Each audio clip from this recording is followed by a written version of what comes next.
Yun yung first time ever na nag-meet kami. Kasi nagkakilala kami sa dating app. We go on a date and then medyo late night na. So, may kotse. Ayan. So, nag-check-in. And then, first time naming makikita naked yung isa't isa. Talaga, nag-check-in muna kayo bago kayo nagka-label? Parang ganun na nga. Sinure muna kung masarap. So, masarap ba? Masarap. Kasi may nadaanan na check-in joy. Parang exclusive lang yun dito sa area. Pero kilala siya dito. Nakakatawa kasi may sofa. Yung sofa na para sa sa akringan, gano'n. Pakipot ka ba? Hindi masyado. Sino nag-initiate? Siya o ikaw? Parehas naman. Nahiga na. Diretso agad Rekta na. Pagod ako mag-drive. Medyo nagulat ako dun sa Saan? Sa talong. Bakit? Anong itsura ba nung talong? May accessory. Bilog. Bulitas ba yun?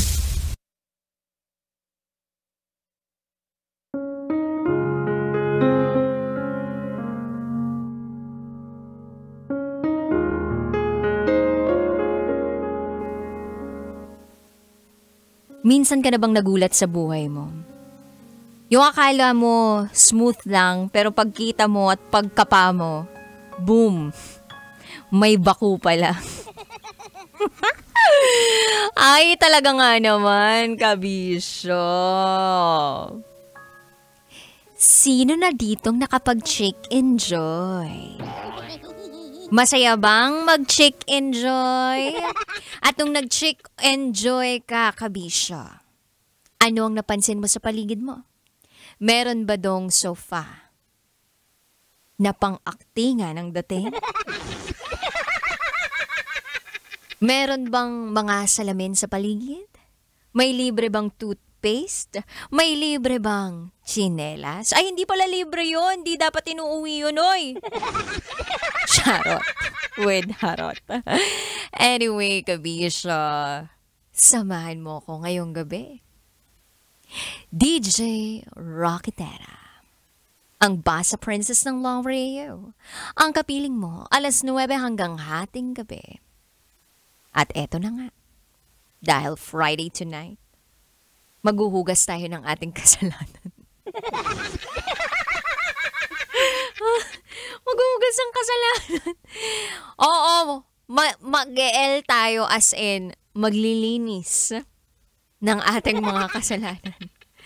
Ito na po ang patikim ng SPG as in Super Pagganern Secret Fun.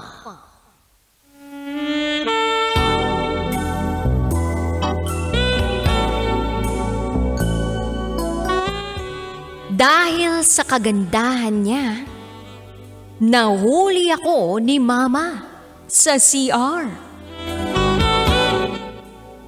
Oy, ano kaya ang nahuli ng nanay ng ating SPG Secret File Sender?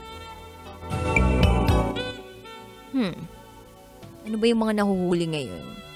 Nahuhuling manyak, ganun. Nahuhuling may ginagawang mali. Nahuhuling may kaaway sa daan. O nahuli na merong maling ginawa. Yan. Ano naman kaya nahuli ng nanay sa anak?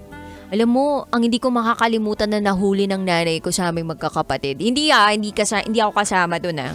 Nahuli ng nanay ko dun sa cabinet ng 2 kong kapatid na lalaki.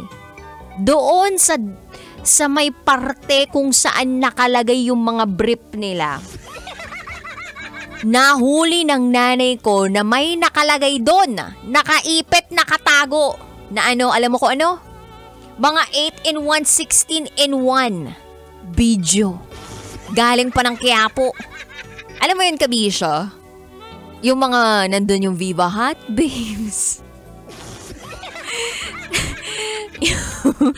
Mga Viva Hot babes, ganun. Tapos, basta, ang dami nun. Oo, sabi ng kuya ko, pampatangkad daw yun eh. Nung bata pa kami, di ko maintindihan yun nung time na yun. Ngayon ko lang nauunawaan. Oo. So, uso pa yun nun dati. 8-in-1, 16-in-1. Yun yung nahuli ng nanay ko sa kapatid ko. So, eto kaya SPG secret file sender natin. Ano kayang nahuli? Nahuli kaya na nasa website? Ganon. Anyway, abangan niyo po yan sa aking pagbabalik. Kapiling po ninyo ang inyong boss sa Princess DJ Raketera at ikay nakatutok sa 90.7 Love Radio. Kailangan pa bang i-memorize yan? Basic. Up next is SPG as in Super. Back in her secret file. Sinira ng tatay ko ang pagkababae ko. Siya. May secret affair kami ng office mate ko. Hindi ko matigilan kasi sobrang galing niya sa...